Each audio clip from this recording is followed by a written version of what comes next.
पृथ्वी पर सबसे पहले जल की उत्पत्ति हुई।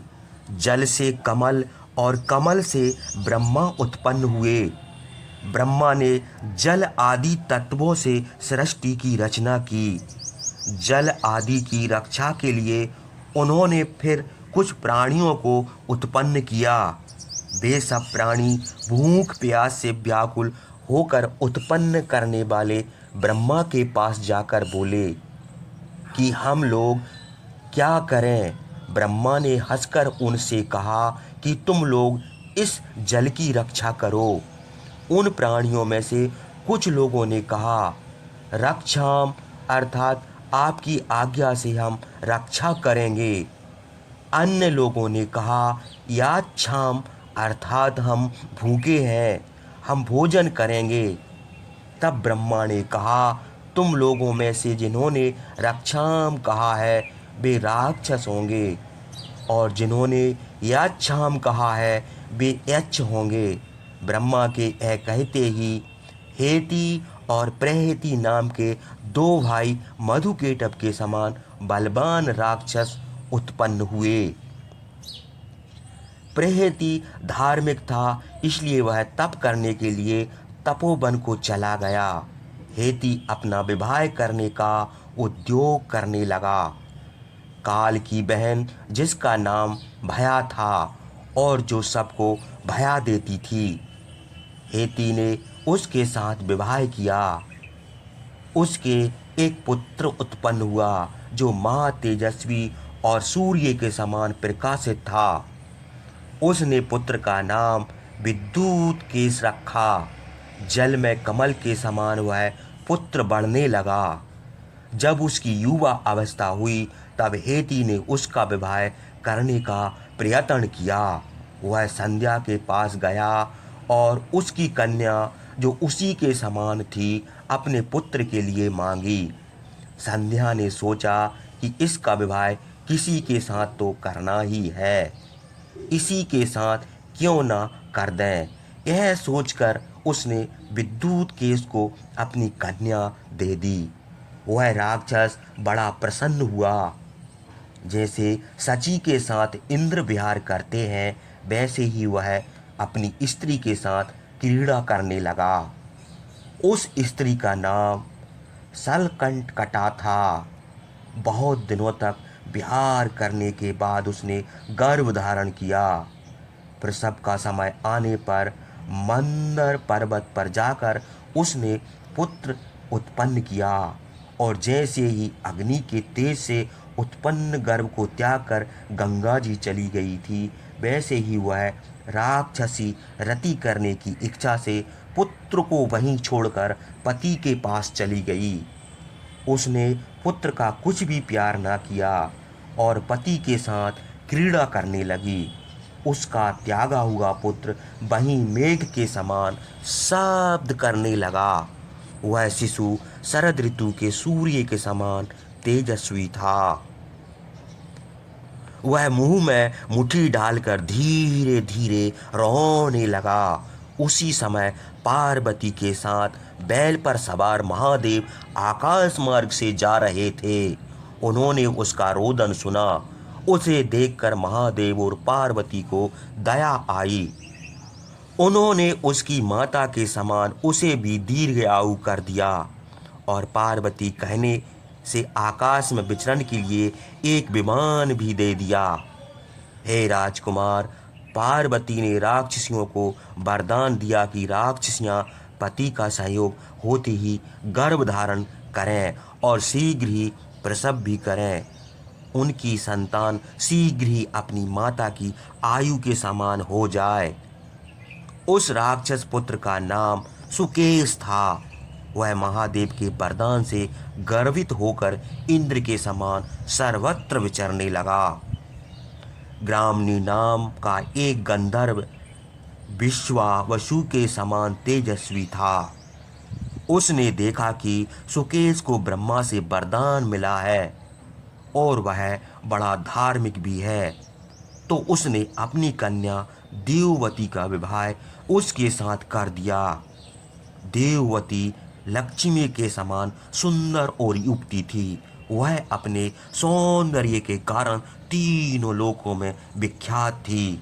वरदान के कारण सुकेश को सभी ऐश्वर्य प्राप्त थे।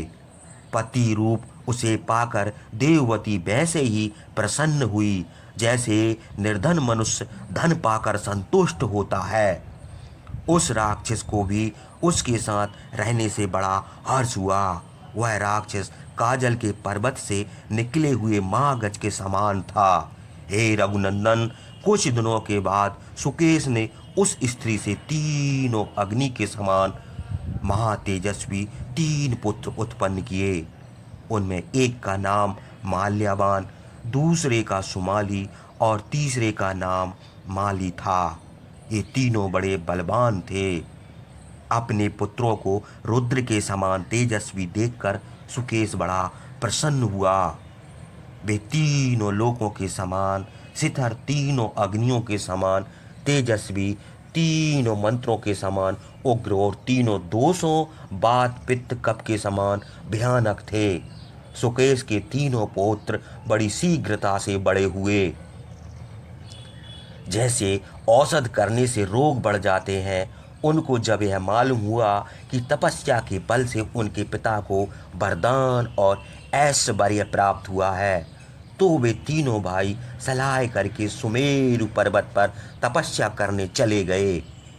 हे नृपसत्तम, उन राक्षसों ने कठिन नियमों का पालन करके घोर तपस्या की।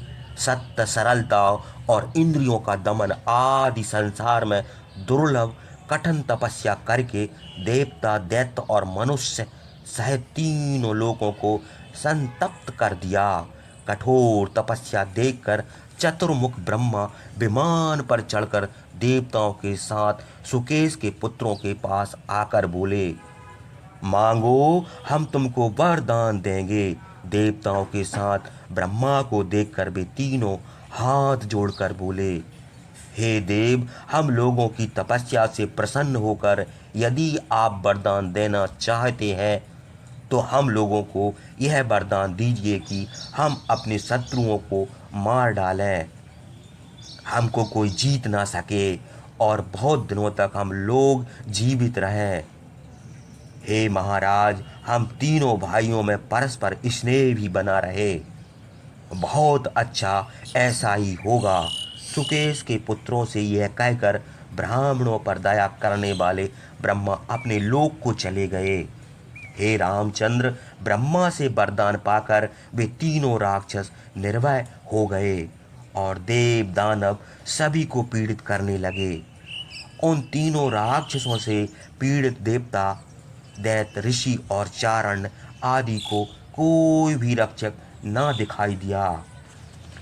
जैसे ही रघु सत्तम उन तीनों राक्षसों ने शिल्प विद्या जानने वालों में श्रेष्ठ विश्वकर्मा से कहा, हे महापराक्रमी तेजस्वी महात्मा, देवताओं की इच्छा अनुसार घर आप ही बनाते हैं, इसलिए हे महामते, हम लोगों के लिए भी आप घर बना दें। चाहे हिमवान पर्वत पर बनाइए और चाहे मंदराचल के ऊपर, किंतु हम लोगों का घर महादेव के घर के समान हो। राक्षसों के यह कहने पर महाबाहु विश्वकर्मा ने उन राक्षसों के रहने के लिए अमरावती के समान उत्तम स्थान बनाया। विश्वकर्मा ने कहा, दक्षिण समुद्र के किनारे त्रैकूट नाम का पर्वत है, उसी जगह सुबेल नाम का दूसरा भी पर्वत है। उस मेघाकार पर्वत के शिखर पर पक्षी भी बड़ी कठिनता से जा सकते हैं। उसी पर्वत के ऊपर 30 योजन चौड़ी और 100 योजन लंबी लंका नाम की नगरी है। उस नगरी में सुवर्ण के ग्रह, सुवर्ण की 4 दीवारी और सुवर्ण के ही फाटक लगे हैं। हमने उस इंद्र की आज्ञा से बनाया था। तुम लोग लंका में जाकर वैसे ही निवास करो जैसे इंद्र आदि देवता इंद्रपुरी में रहते हैं।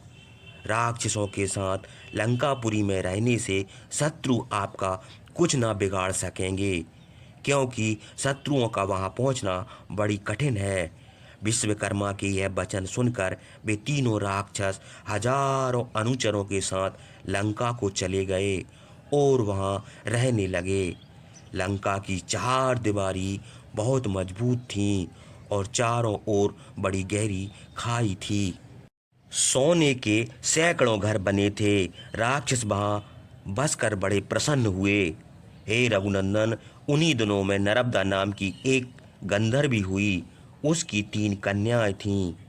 यद्यपि नर्मदा राक्षसी नहीं थी, वह गंधर्व थी, किंतु उसने अपनी कन्याओं का विवाह तीनों राक्षसों माल्यावान, सुमाली और माली के साथ कर दिया। वे तीनों कन्याएं बड़ी सुंदर थीं। चंद्रमा के समान सुंदर उनके मुंह थे।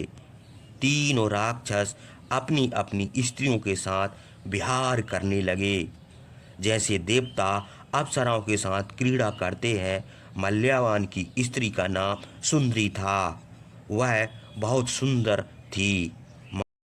वे तीनों राक्षस अपने बाहुबल से गर्वित होकर अपने पुत्रों के साथ इंद्र आदि देवता, ऋषियों, नागों और यक्षों को पीड़ित करने लगे। पवन के समान संसार में घूमते थे। युद्ध में मृत्यु के समान भयानक थे। वरदान से गर्वित होने के कारण यज्ञ क्रियाओं का विध्वंस किया करते थे।